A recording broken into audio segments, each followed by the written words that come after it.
Tirmidzi. Sekarang yang kedua poinnya adalah tentang sejarah air dalam kehidupan semesta kita. Kalau itu sejarah air secara eksistensi. Air udah ada sejak kapan? Sejak awal banget penciptaan. Tapi belum ada dalam semesta kita. Nah, bagaimana sejarah air itu ada dalam semesta kita yang disebut dengan istilah sejarah hidrologi? Kita bisa lihat kodenya atau petunjuknya ada di dalam surat Al-Anbiya, surat 21 ayat 30. Coba teman-teman buka mushaf, surat Al-Anbiya, surat 21 ayat 30. Bagaimana Allah memberikan kita petunjuk agar kita bisa mempelajari tentang sejarah hidrologi atau sejarah air muncul di semesta kita. Arti semesta bukan hanya bumi tapi universe, bahkan bukan hanya universe kita, universe yang lain juga. Al-Anbiya surat 21 ayat 30. Allah berfirman, Bismillahirrahmanirrahim. Awalam yaral ladzina kafaru anna as-samawati wal arda kanata ratqan fafataqnahuma waja'alna minal ma'i kulli syai'in hayy afala yu'minun. Dan apakah orang-orang kafir itu tidak memperhatikan? Jadi kata para ulama tafsir, kalau Allah memulai satu ayat dengan awalam yaro atau alam taro, itu kata para ulama bukan melihat dengan mata kita, tapi dengan ainul aklik, dengan mata akal.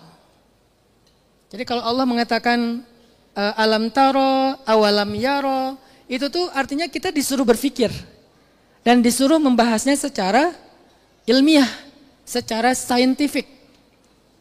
Ayat-ayat yang biasanya dimulai dengan kata-kata alam taro atau awalam yaro. Termasuk ayat ini, ayat 30, Allah memulainya dengan kalimat awalam yaro. Tidakkah memperhatikan? Siapa yang disuruh perhatikan di sini? Alladzina kafaru, orang-orang yang mendustakan, orang-orang yang mengingkari. Mengingkari apa? Mengingkari Allah, mengingkari Al-Quran, mengingkari Nabi Muhammad. Berarti output dari memperhatikan ini apa? Iman. Makanya bedanya Nat Geo dengan pembahasan Sharing Night, outputnya. Kalau kalian nonton Nat Geo, outputnya adalah evolusi kan? Oh ini ternyata sejarah evolusi dari ini menjadi ini, dari ini menjadi ini, kan ada semacam perjalanannya tuh. Dan ujung-ujungnya ya gitu aja, semuanya adalah hasil evolusi. Tapi kalau dalam konteks Al-Quran, dalam konteks kita sebagai seorang muslim, kita punya output yang lebih jelas. Outputnya adalah menemukan Allah di dalam penjelasan itu. Arti menemukan Allah, menemukan kebenarannya, bahwa Dia yang maha kuasa, menemukan kasih sayangnya, bahwa Dia maha baik, menemukan keimanan kita tentang Dia, sehingga kita percaya sama Dia, berarti percaya sama kitabnya, berarti percaya sama utusannya. Artinya seharusnya semakin saintifik pemikiran kita, semakin naik iman kita. Kalau kita orangnya saintis, atau minimal senang dengan dunia sains, menemukan banyak fakta-fakta ilmiah dalam kehidupan kita, tapi nggak makin yakin sama Allah, kayaknya kita nyasar deh, walaupun kita pinter. Makanya tugas dari dakwah adalah mengangkat kembali isu-isu itu untuk mengadres tentang Allah, supaya kita nyambung. Oh Allah ternyata di balik semua ini. Oh Allah ternyata di balik semua kasih sayang ini. Oh Allah, oh Allah, oh Allah. Nanti turunannya berarti Al-Quran itu adalah benar. Shadaqallah. Berarti Rasulullah itu adalah benar karena as-shadiqul masduq. Allah aja percaya sama Dia, masa kita enggak gitu. Sehingga Allah menyindir orang-orang yang pengingkar, orang kafir ini kan enggak harus orang bodoh kan? Bisa juga dia kufur kepada Allah, mengingkari Allah, tapi dia sebetulnya pintar. Abu Jahal itu bukan orang bodoh. Dia disebut jahal bukan karena kurang ilmu, bukan karena buta huruf, bukan karena nggak tahu apa-apa. Dia disebut jahal karena mengingkari kebenaran mutlak. Padahal dia masih percaya dengan kebenaran-kebenaran relatif. Tapi kok bisa orang yang begitu yakin dengan kebenaran relatif mengingkari kebenaran mutlak yang membentuk kebenaran-kebenaran relatif tadi. Makanya disebut jahal. Dia Bodoh bukan karena kurang ilmu, tapi bodoh karena mengingkari. Dan Allah menyindir mereka dengan istilah kafaru, orang-orang yang mendustakan. Kata Allah, awalam yaral ladzina kafaru? Tidakkah orang-orang yang mendustakan, yang mengingkari, yang tidak percaya kepada Allah, nggak percaya kepada Muhammad, nggak percaya kepada Al-Quran, mereka memperhatikan yaro dengan teori-teori ilmiahnya? Apa yang mereka harus perhatikan? Annas samawati wal arda kanata ratqan fafataknahuma. Dulu sekitar 13,8 miliar tahun yang lalu, langit dan bumi itu adalah ratqan, satu kesatuan. Fafataknahuma, kami pisahkan mereka. Dan memisahkan ini bukan dengan kalimat faslun. Faslun itu kan memisahkan gini ya. Tapi kalau dengan kalimat fafataknaha, kami pisahkan dengan sebuah kehancuran.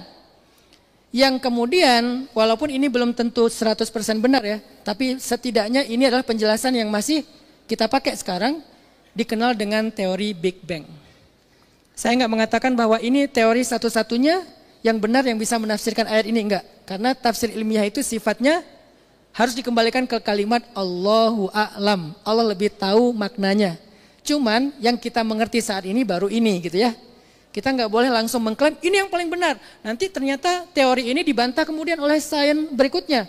Berarti Al-Qurannya salah dong? Enggak, Al-Quran nggak pernah salah, mungkin penjelasan kita yang salah. Sehingga disclaimer dulu, ini adalah penjelasan yang baru kita kenal saat ini. Bisa aja nanti ada penjelasan yang lebih baik.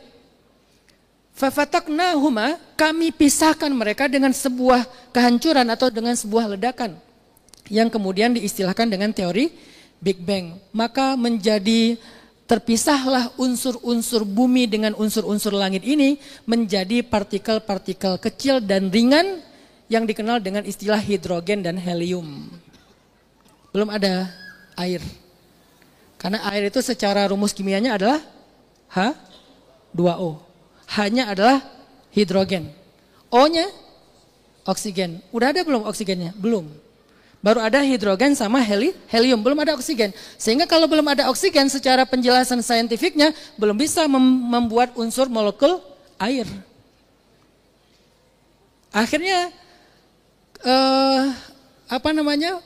Big Bang tadi membentuk sebuah semesta yang masih hancur dengan unsur-unsur yang ringan yang disebut dengan helium dan hidrogen itu. Kemudian terjadilah bintang-bintang generasi pertama. Dan di dalam bintang itu mulai terbentuk namanya reaksi fusi atau nuklir yang luar biasa, energi besar di dalam bintang. Yang berjalan sekian miliar tahun sampai kemudian dari reaksi ini muncullah oksigen. Selain muncul karbon, muncul beberapa unsur, salah satunya yang berhubungan dengan air itu oksigen. Ketika reaksi nuklir ini atau reaksi fusi ini kemudian habis bahan bakarnya, bintang itu pun meledak, yang kita kenal dengan teori supernova. Ya jangan-jangan yang kita lihat sekarang di langit salah satunya itu adalah ledakan bintang. Entah berapa ribu tahun yang lalu baru sampai ke sekarang cahayanya ke sini. Saya dulu suka banget tidur di halaman belakang rumah saya sama anak-anak tuh sambil ngelihat ke atas, terus saya ngomong gini, bisa jadi yang kita lihat itu bukan cahaya sekarang, tapi cahaya 1000 tahun yang lalu, entah berapa ribu tahun yang lalu. Berarti yang kita lihat itu adalah masa lalu. Di situ kan jadi romantis ya. Yang kita lihat itu adalah masa lalu. Atau jangan-jangan kita nih baru kelihatan ke entah galaksi mana setelah 1000-2000 tahun yang akan datang. Kayak kalian sekarang kalau buka Google Map kan bisa ngelihat masa lalu kan? Ada kakek nenek di depan rumahnya di pinggir jalan, mereka sering berdua, duduk, kemudian lama-lama tinggal salah satunya, lama-lama dua-duanya udah nggak ada, lama-lama rumahnya juga dirobohkan sehingga nggak ada lagi rumahnya kan gitu kan? Salah satu yang viral ya. Berarti kan kita melihat apa? Rekaman masa lalu. Ternyata rekaman masa lalu itu bukan hanya bisa dilakukan oleh media-media teknologi manusia, tapi oleh cahaya. Dengan perjalanan waktu yang panjang butuh 1000 tahun. Kalau kalian pengen melihat masa lalu, lihatlah ke atas. Jangan lihat di album, sakit. Jangan pakai akun kedua, lebih sakit. Kalau kalian kangen banget pengen melihat masa lalu, memorizing, Ya udahlah, lihat aja ke atas. Cahaya-cahaya yang kita lihat di atas itu jangan-jangan sekian dari sekian banyak adalah masa lalu. Dan itu bukan masa lalu setahun 2 tahun yang lalu, ribuan tahun yang lalu. Saya suka berimajinasi kalau ada makhluk di sana entah apa namanya, ya mungkin dia udah nggak ada sekarang, tapi cahayanya baru sampai ke kita. Terjadilah yang namanya ledakan bintang mati atau supernova. Akhirnya dari ledakan ini, akhirnya muncullah pertemuan antara hidrogen dengan oksigen yang dari situ lahirlah molekul air pertama kali. Dalam bentuk awan-awan air yang membeku. Yang paling hangatnya minus 250. Itu paling hangat. Nggak tahu paling dinginnya berapa. Bekuannya paling hangat minus 250. Nggak tahu dinginnya seperti apa. Dan fun fact-nya nih, para ilmuwan termasuk salah satunya mungkin NASA, kalau kita baca di berita-berita, ini berita sempat viral beberapa bulan yang lalu ya. Atau mungkin saya aja yang baru baca, viralnya udah lama kali ya. Ditemukan di salah satu ruang universe kita, ada yang namanya awan uap air atau awan raksasa, jaraknya sekitar 12 miliar tahun dari bumi. Itu ditemukan air dalam awan yang raksasa itu jumlahnya 140 triliun kali lipat lebih banyak daripada air di laut bumi. 140 triliun lebih banyak daripada air laut di bumi.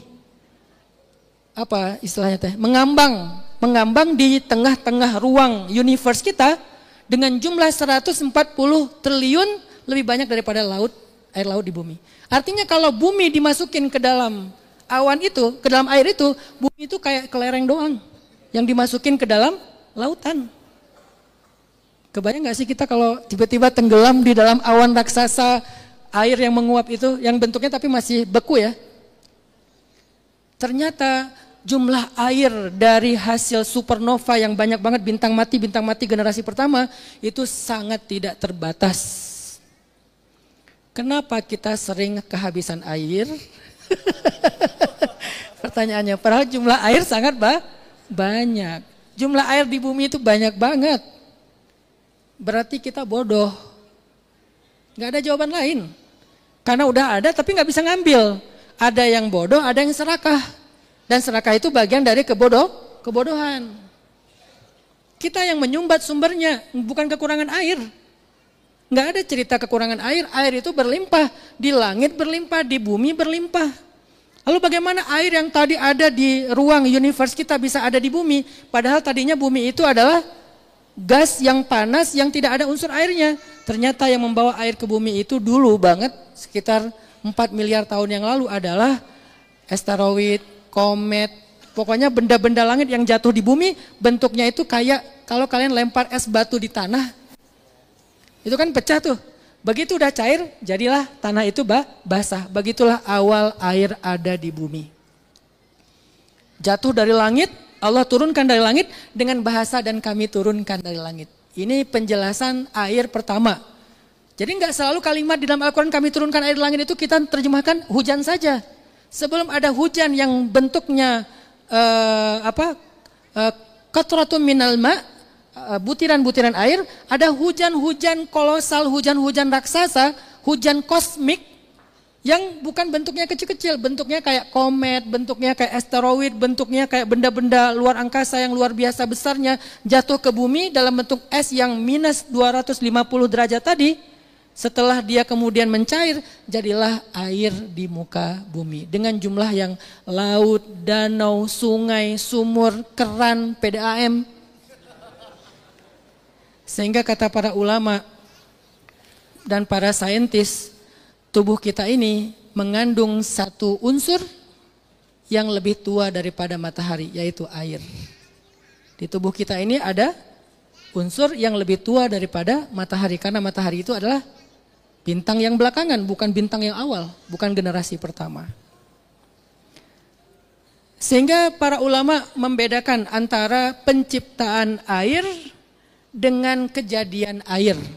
Penciptaan air, eksistensi adanya air termasuk diantara yang pertama Allah ciptakan dengan kun fayakun.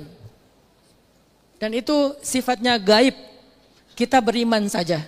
Tapi apa buktinya bahwa air itu ada? Air yang kun fayakun itu ada. Allah jadikan air itu kemudian ada dalam kehidupan kita dalam bentuk rumus H2O atau hidrogen dan oksigen menjadikan air yang kita nikmati yang ada dalam tubuh kita, berarti bahwa air eksistensi itu benar-benar ada. Walaupun secara ilmiah baru ada sekitar beberapa miliar tahun yang lalu. Sehingga Allah Subhanahu wa taala tadi berfirman di dalam surat Al-Anbiya, kanata ratqan fafataknahuma. Dulunya bumi dan langit itu adalah ratqan, satu kesatuan, fafataknahuma, lalu kami pisahkan mereka dengan sebuah kehancuran atau ledakan. Waja'alna minal ma' kulli syai'in hayy, dan kami jadikan dari air segala sesuatu itu hidup. Jadi sebelum ada H2O di bumi tidak ada kehidupan. Di bumi itu hanyalah sebuah benda kosmik yang mati, yang tidak ada kehidupan di dalamnya. Awal ada kehidupan, air dan oksigen. Tapi oksigennya pun bukan O2. Karena O adalah oksigen atom, bukan oksigen molekul. Artinya oksigen atom itu belum bisa kita hirup, malah jadi racun kalau kita hirup. Dia baru menjadi O2 atau oksigen yang molekul yang bisa kita hirup. Berarti siapa yang pertama menciptakan O2 itu? Ternyata ada satu makhluk yang paling tua di muka bumi juga, namanya cyanobacteria, dan dia ada di dalam laut sampai hari ini masih hidup. Kalau kalian pengen silaturahim, diving, nyelam. Yang saya pernah cerita di sharing night pertama ya, cyanobacteria itu yang memisahkan antara fosfor sama nitrogen untuk menjadi makanan bagi fitoplankton. Bakteri yang ada di dasar laut namanya cyanobacteria. Dialah yang mengubah O atom menjadi O2 molekul yang kemudian menjadi oksigen yang bisa kita hirup hari ini. Itulah sumber kehidupan. Dan Allah mengatakan dalam surat Al-Anbiya, wa ja'alna minal ma' kulla syai'in hayy, dan kami jadikan dari air segala sesuatu yang hidup. Sebelum ada air tidak ada kehidupan. Selama ini kan kita menerjemahkannya hanya menyiram tanaman, akhirnya hidup. Kita juga diciptakan dari setetes air. Ternyata ada penjelasan yang lebih tua lagi. Penjelasan tentang sejarah hidrologi atau penjelasan dari sudut pandang peristiwa kosmik. Ternyata memang yang pertama yang menjadikan ada kehidupan di muka bumi itu Allah menciptakan H2O ataupun air. Ini penjelasan Al-Quran. Dan Allah tutup dengan kalimat afala yu'minun, masih gak percaya juga. Gitu bahasa kita. Afala yu'minun, masih gak percaya juga. Ini udah dibuktikan loh secara ilmiah gitu. Masih meragukan kebenaran Al-Quran gitu. Kalau ini benar berarti semua berita Al-Quran benar. Dari mulai bismillahirrahmanirrahim sampai minal jinnati. Semua benar udah. Gak butuh satu-satu dibuktiin. Karena butuh waktu yang ini aja setelah 1400 tahun baru kita ngerti kan. Di zaman Nabi ada gak penjelasan sejarah hidrologi? Gak ada. Tapi karena mereka orang-orang yang siddiq ya, kayak Abu Bakar, Umar dan lain-lain ya. Jadi mereka beruntung dengan imannya. Nah kita udah dijelaskan secara saintifik, masih juga Allah nanya, afala yu'minun, masih gak percaya juga. Berarti berita Al-Quran tentang akhirat, tentang kematian, tentang alam kubur, tentang padang mahsyar, tentang yaumul hisab, tentang sirat, tentang dinding pemisah antara orang mukmin sama orang munafik, tentang surga, tentang neraka, itu juga semuanya benar. Karena ini adalah salah satu di antara contoh-contoh kebenaran yang sudah dibuktikan secara ilmiah. Walaupun pada masa diturunkan Al-Quran, gak ada penjelasan, gak ada ChatGPT, gak ada DeepSeek, gak ada para saintis kalau mau lebih yang ilmiah lagi, gak ada loh. Tapi Al-Quran udah bicara dengan model bahasa ilmiah. Kurang ilmiah apa Al-Quran? Sehingga Allah tutup kalimatnya, afala yu'minun. Kalau masih kurang juga, awalam yara, perhatikan lagi. Coba baca lagi, coba buktikan lagi secara saintifik. Ujung-ujungnya, afala yu'minun, masih gak percaya juga. Keterlaluan. Sehingga teman-teman, mungkin buat saya pribadi, salah satu pesan aplikatif setelah saya percaya banget Al-Quran ini maha benar. Saya pengen setelah meninggal yang menemani saya di dalam kubur itu Al-Quran. Karena setelah kita wafat, kan jadi peristiwa wafat itu gini. Ketika kita mati, kita kan sakaratul maut ya. Sakaratul maut itu antara sadar dan enggak. Sakit luar biasa. Begitu ruh sudah dicabut, kita tuh kayak orang mimpi. Mimpi mati. Jadi kita tuh mimpi mati. Kita ngelihat tubuh kita ngelihat keluarga kita menangis di sekeliling kita. Dan kita tuh teriak-teriak gitu. Teriak-teriak ini nyata atau enggak, nyata atau enggak. Kita tuh kayak orang yang lagi mimpi karena dipisahkan antara roh dengan jasad kita. Dan kita menyaksikan jasad kita terbujur, kemudian dimandikan, dibersihkan, dikafani, kemudian digotong, masuk ke dalam kubur. Kita menyaksikan semua itu kayak orang lagi mimpi. Oh, aku mimpi mati nih. Makanya hati-hati kalau kalian mimpi mati, jangan-jangan beneran gitu. Pernah gak mimpi mati? Nanti malam mimpi mati, oh jangan-jangan ini bukan mimpi gitu kan. Karena itu persis kayak mimpi. Setelah beres sakaratul maut ya. Karena sakaratul maut itu masih sadar. Kalla idza balagatit taraqi wa qila man raq wa dhanna annahu al-firaq wa dhanna, dia sadar kata Allah. Inilah perpisahan. Saat itu dia tiba-tiba kita sadar, wah ini mau mati nih. Dan itu nggak bisa lagi taubat, udah ditutup pintu taubat. Walaupun kita udah sadar. Mau astagfirullahalazim 1000 kali udah nggak diterima. Lalu setelah itu kita langsung kayak ngerasa mimpi karena udah terpisah antara roh dengan jasad kita. Seperti ketika kita tidur, mimpi baru saat itulah roh dikembalikan ke dalam jasad. Saat itu tiba-tiba kita sadar, oh berarti tadi bukan mimpi. Alhamdulillah ternyata saya masih hidup. Tapi pas kita raba-raba, loh ini apa ini? Kemana pakaian saya? Ini dinding apa? Kenapa basah? Kenapa baunya bau lumpur? Kenapa gelap? Saya di mana? Saat itulah kita mulai sadar, oh ternyata tadi bukan mimpi, nyata. Cuman sekarang kita ada di alam barzakh. Disitulah kita menjerit sekeras-kerasnya karena ketakutan. Kita panggil orang-orang yang kita cintai, kecuali mantan. Gak mungkin kan manggil mantan kan saat itu kan. Maaf ya biar gak tegang. Kita manggil ibu kita manggil ayah kita manggil suami kita manggil istri kita panggil anak kita panggil semua mereka untuk menolong kita, untuk digali lagi kuburnya. Tapi mereka udah meninggalkan kita, nggak ada yang datang. Tiba-tiba ada satu yang datang menemani kita. Kalau kita dekat dengan dia di dunia, Al-Quran. Iqra'ul Quran fa innahu ya'ti yaumal qiyamah syafi'an li ashabihi. Dan kalau kita baca hadis tentang fadilah surat Al-Mulk, bacaan surat Al-Mulk itu akan menjadi teman kita di dalam kubur. Makanya saya sesempat mungkin minimal 3 kali dalam seminggu malamnya sebelum tidur baca Al-Mulk. Apakah sholat ba'diyah isya atau misalnya sholat sunnah mutlak aja sebelum tidur. Kenapa? Karena saya nggak berani sendiri. Dan satu-satunya yang bisa nemenin saya di dalam kubur itu cuman Al-Quran, dan secara khusus yang paling ringannya bacaan surat Al-Mulk. Apalagi kalau kita memang hafiz Quran. Memang kalau nggak hafiz gimana Ustadz? Ya nggak apa-apa, nggak berarti kita kurang beruntung nggak. Cuman bedanya hafiz apa? Orang kalau udah ngafal Quran otomatis murojaahnya sering kan. Jadi dia sahabat banget dengan Al-Quran gitu. Minimal sehari berapa? Kayaknya nggak mungkin di bawah 2 juz deh sehari. Rata-rata 3 juz, 5 juz. Saya punya guru yang ngajarin saya Al-Quran juga di Indonesia. Beliau anggota dewan, tapi sekarang kayaknya udah selesai. Beliau sehari 10 juz murojaahnya. 3 hari khatam, 3 hari khatam. Jadi setiap saya ketemu dia, kita gak sempat ngegosip. Karena lisannya tuh gini-gini terus. Guru saya yang ngajarin Al-Quran juga di Aceh, udah almarhum, beliau juga sehari 10 juz. Jadi yang saya kenal di antara guru-guru saya yang hafiz Quran udah senior-senior, rata-rata sehari 10 juz.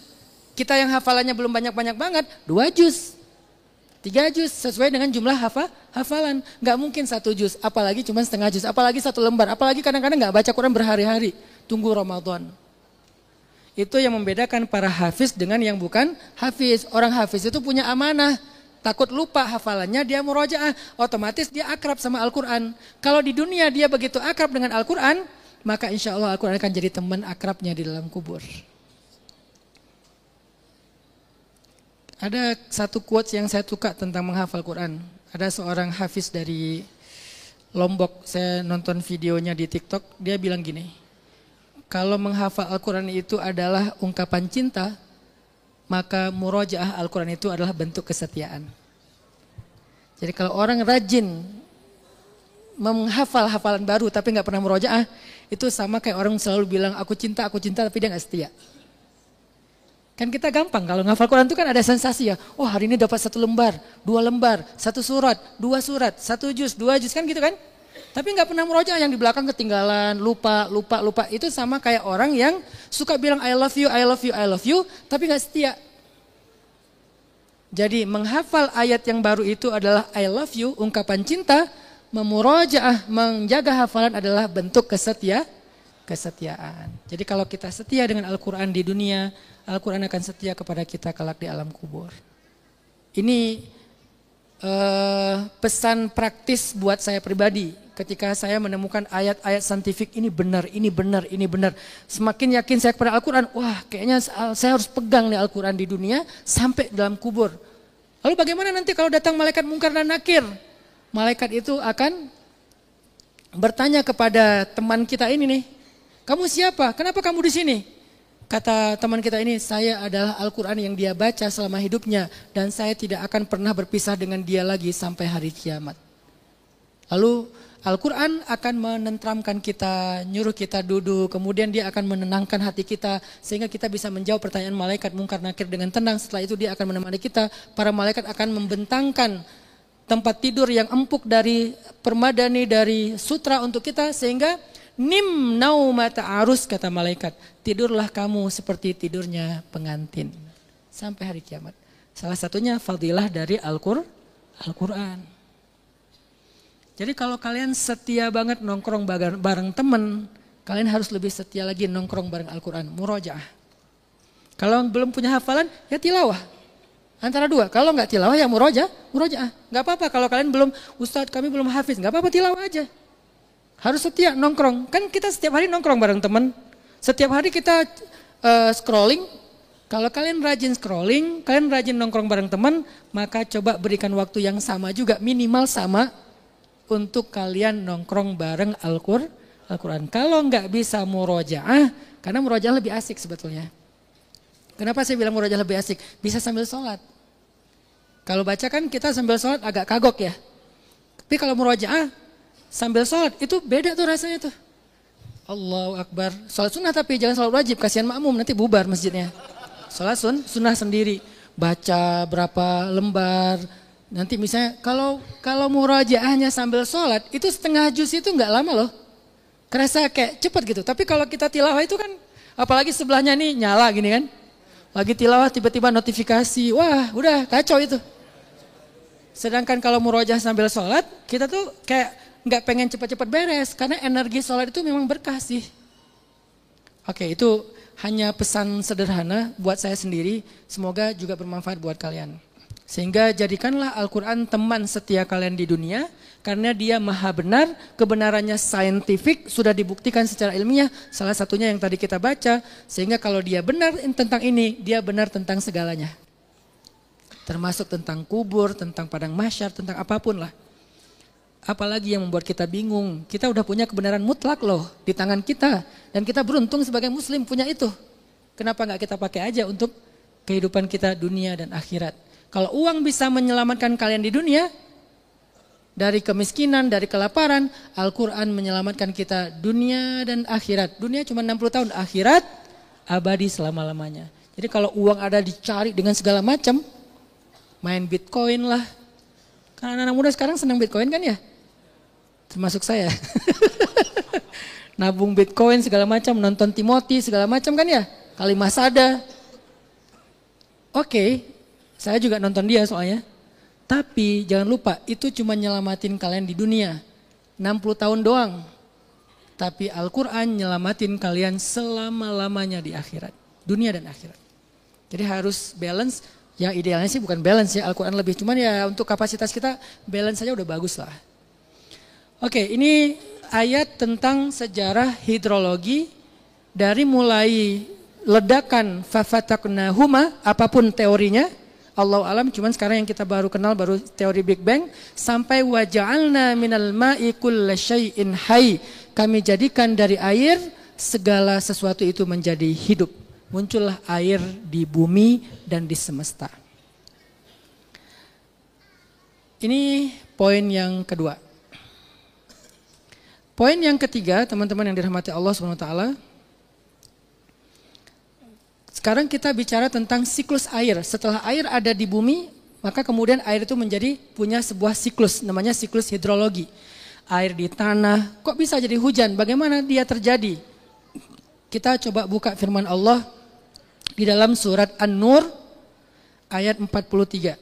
Surat 24 ayat 43. Bagaimana siklus hidrologi? Kalau tadi peristiwa sejarah hidrologi, kalau sekarang sih siklusnya. Bagaimana air itu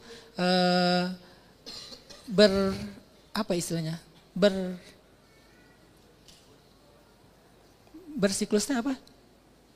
Berputar lah dalam ininya, dalam ekosistemnya ya. Firman Allah di dalam surat An-Nur, nanti ada penjelasan ilmiahnya. Saya cuma pengen membuktikan kebenaran ayat ini secara saintifik.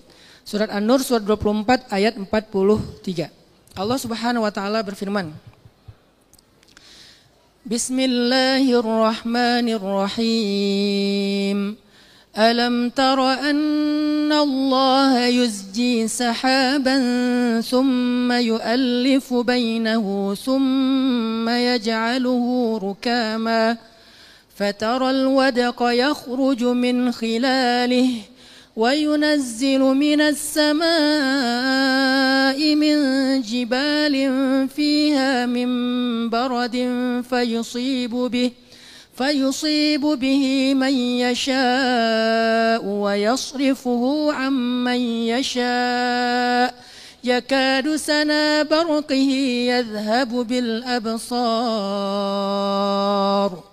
Alam taro. Apa maksud alam taro tadi?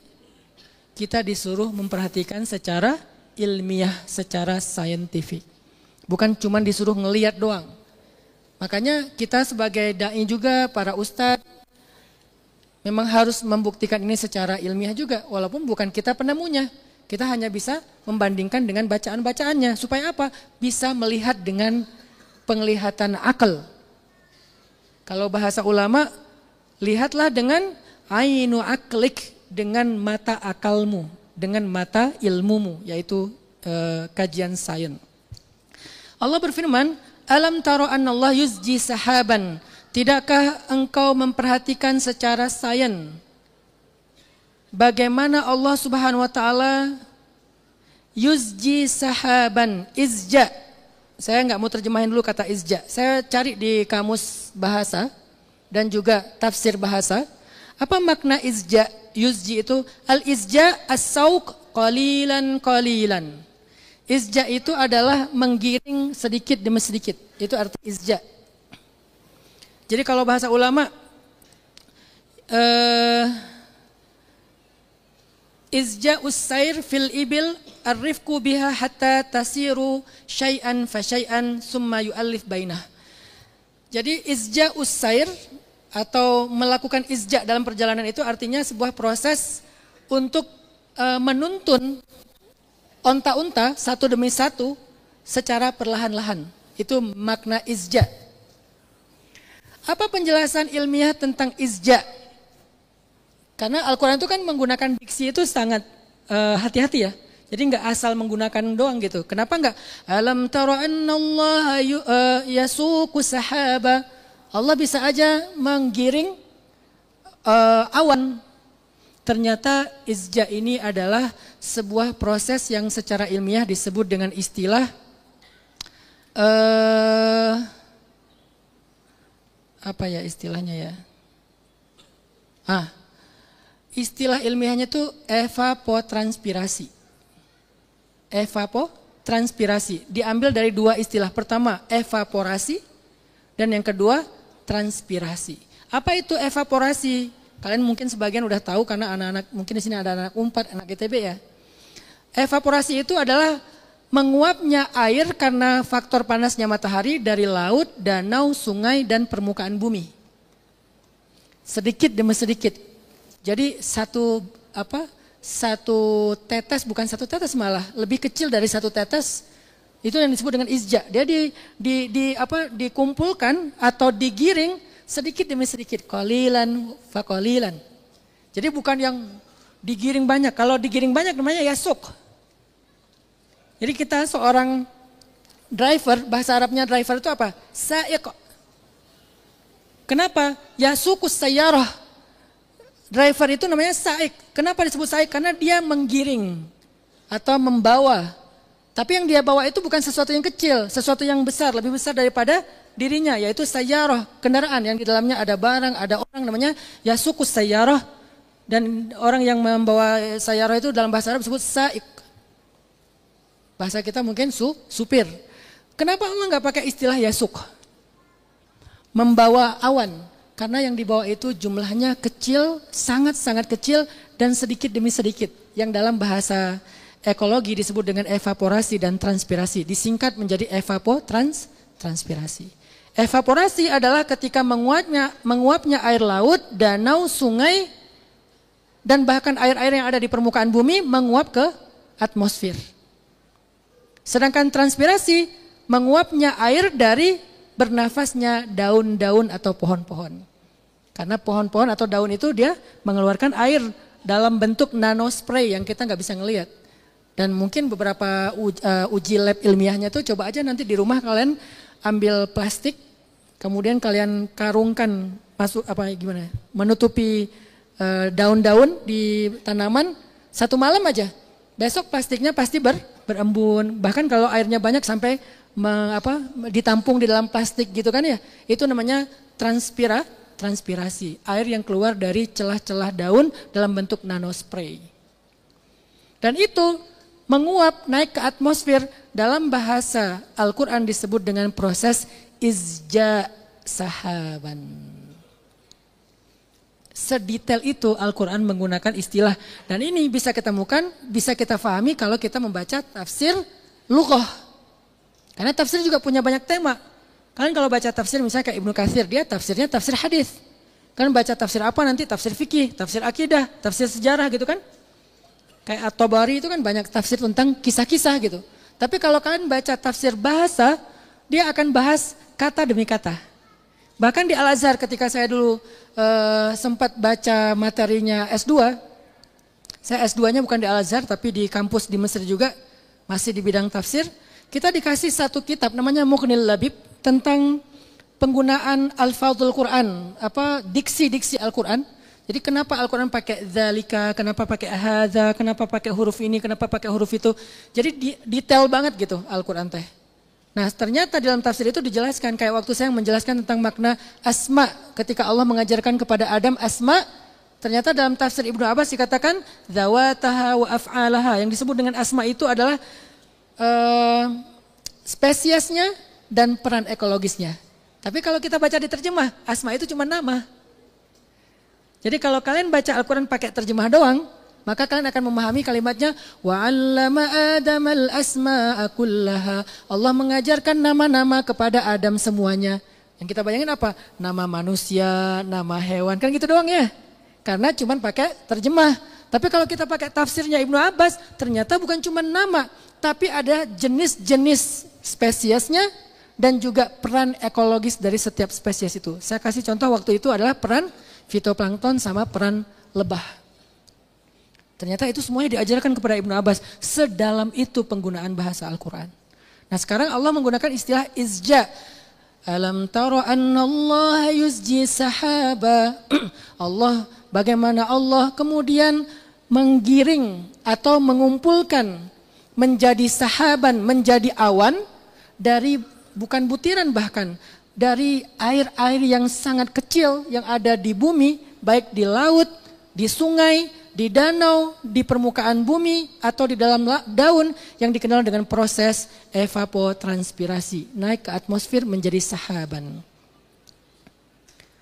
Kemudian Allah berfirman juga di kalimat berikutnya, Summa yu'allifu bainahu summa yaj'aluhu rukama fataral wadqa yakhruju min khilalih. Kemudian Allah mengumpulkannya. Apa yang dikumpulkan? Ada air laut, ada air sungai, ada air danau, ada air dari transpirasi. Allah kumpulkan semuanya ta'lif. Ta'lif itu apa? Kalau dalam bahasa, ta'lif itu artinya menjilid atau mengumpulkan. Kayak misalnya, fa'allafa baina qulubikum. Allah menta'lif hati kalian. Hatinya terpisah-pisah jadi satu. Satu hati namanya. Sehingga kita sama Palestina satu hati walaupun beda bangsa. Itu namanya ta'liful qulub. Kita dengan saudara kita walaupun beda suku tapi satu hati. Kenapa? Iman. Itu namanya ta'lif. Begitu juga Allah mentaklif unsur-unsur air yang ada di bumi dikumpulkan. Summa yaj'aluhu rukama. Kemudian dia menjadi bertumpuk-tumpuk. Lalu engkau lihat hujan keluar dari celah-celahnya. Nah ini terjemahan. Hujan di sini istilahnya apa? Kan dalam bahasa Arab ada yang tahu arti hujan? Apa bahasa Arabnya hujan? Mator. Harus pendek bacanya, mator. Kalau kalian bacanya panjang, mator artinya airport. Jadi bahasa Arab beda panjang pendek doang, beda art. Kalau kalian bacanya mator, berarti itu artinya Bandara Soekarno-Hatta. Tapi kalau kalian bacanya mator, artinya air, hujan.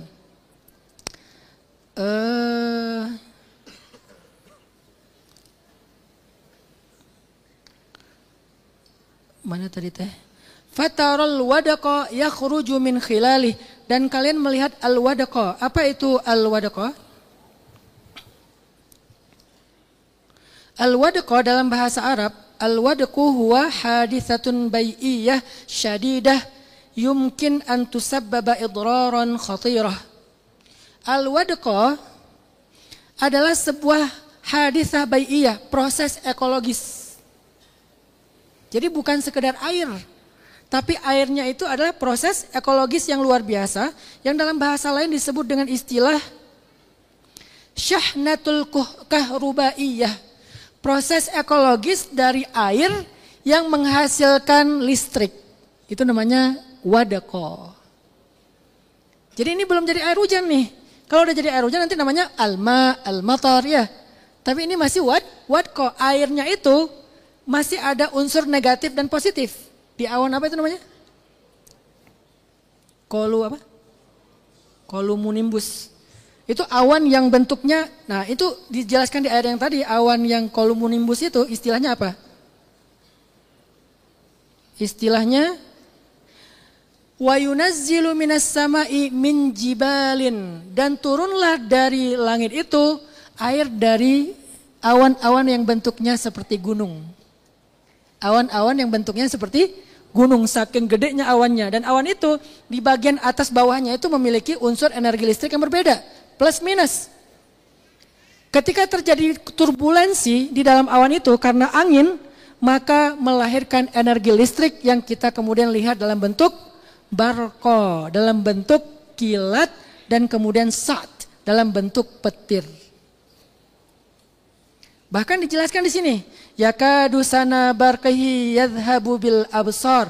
Hampir-hampir kilatannya itu menghilangkan pandangan mata, saking silaunya, saking besarnya kilatan itu muncul. Dari mana kilatan itu muncul? Dari wadaqa, dari turbulensi air yang terjadi secara, kalau bahasa tadi itu adalah haditsatun bai'iyah, peristiwa ekologis yang sangat mengerikan yang terjadi di dalam jibal, di dalam gunung-gunung awan itu, gumpalan-gumpalan seperti gunung, sehingga melahirkan energi listrik yang disebut dengan barqa, kilatan cahaya.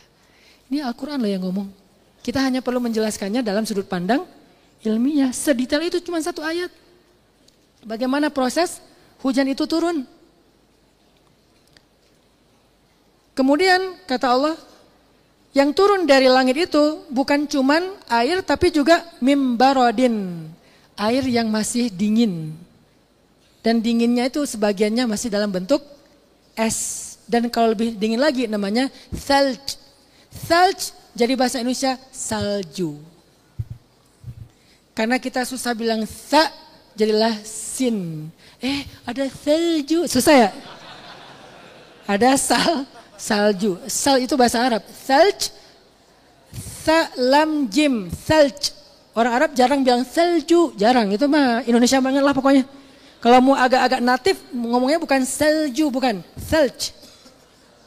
Jadi kalau ada salju tuh, ada salj, ada salj. Jadi mereka ngomongnya tuh agak kayak kumur-kumur gitu loh. Salj. Jarang bilang, ada salju, salju. Wah Indonesian banget lah pokoknya. Kurang natif gitu. Sehingga salj, kalau bentuknya dhammah jadi salju. Kalau bentuknya fathah jadi salja. Kalau bentuknya kasroh jadi salji. Jadi boleh kita bilang, ya ada salji. Boleh nggak? Boleh, kasroh. Kalau kok salji sih? Nggak ngerti bahasa Arab. Secara grammar dia udah jadi kasroh. Mungkin di belakangnya ada huruf jar. Ila aina anta? Ila salji. Kemana kamu? Mau ke tempat salju misalnya. Ini jadi ngebahas salju. Apa tadi teh? Oh, wa yunazzilu minas sama'i min jibalin fiha mim baradin. Turun dari langit itu dari gumpalan awan yang seperti gunung. Barat itu artinya sesuatu yang dingin. Dan itu adalah hujan es atau hujan salju atau hanya air tapi dingin sekali. Fayusibu bihi may yasha. Dan Allah menimpakan hujan itu atau air salju itu atau es itu kepada siapa yang Allah kehendaki. Wa yasrifuhu amman yasha. Allah hindarkan dari siapa yang Allah kehendaki. Artinya Allah lah yang menentukan hujan itu turun di mana. Karena Allah yang berkuasa membentuk air hujan itu dari mulai, tadi istilahnya izja'us sahab. Apa izja'us sahab bahasa ilmiahnya? Saya lupa terus ini. Transpirasi. Bahasa Arabnya izja'us sahab. Allah Maha Kuasa. Akhirnya turunlah hujan itu, baik yang hujan air, hujan es, bahkan salju, sehingga menjadi rahmat bagi semesta. Ini penjelasan ilmiahnya dari tafsir bahasa. Bahkan ada satu istilah lagi yang agak unik di sini, rukama. Di sini kan ayatnya ya ja'aluhu rukama. Kata para ulama, rukama yang tadinya bersusun-susun, bertumpuk-tumpuk, Allah menyebutnya dengan istilah lafzul rukam, bukan dengan lafzul kisafah. Apa bedanya? Kalau kisafah hiya qit'atun sahab. Kalau kisafah itu adalah awan yang satu lapis. Itu namanya kisafan. Ada juga ayatnya.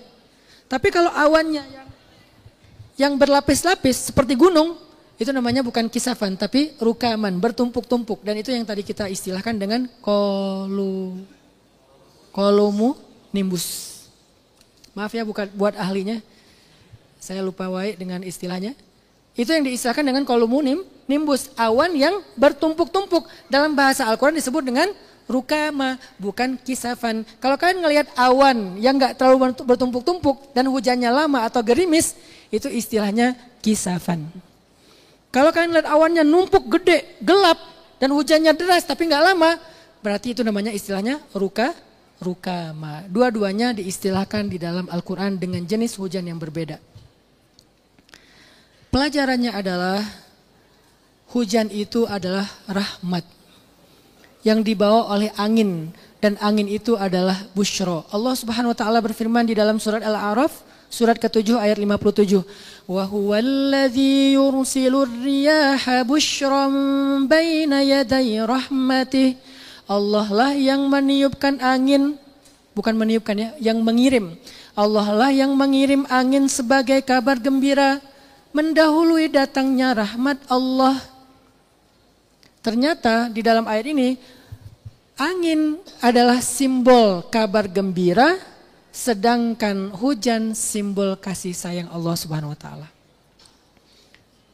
Kenapa angin disebut kabar gembira? Karena angin itu membawa harapan. Kalau buat para petani, angin itu salah satu di antara cara penyerbukan yang paling dibutuhkan oleh para petani. Selain lebah, selain ada makhluk-makhluk lainnya, yang masif itu angin.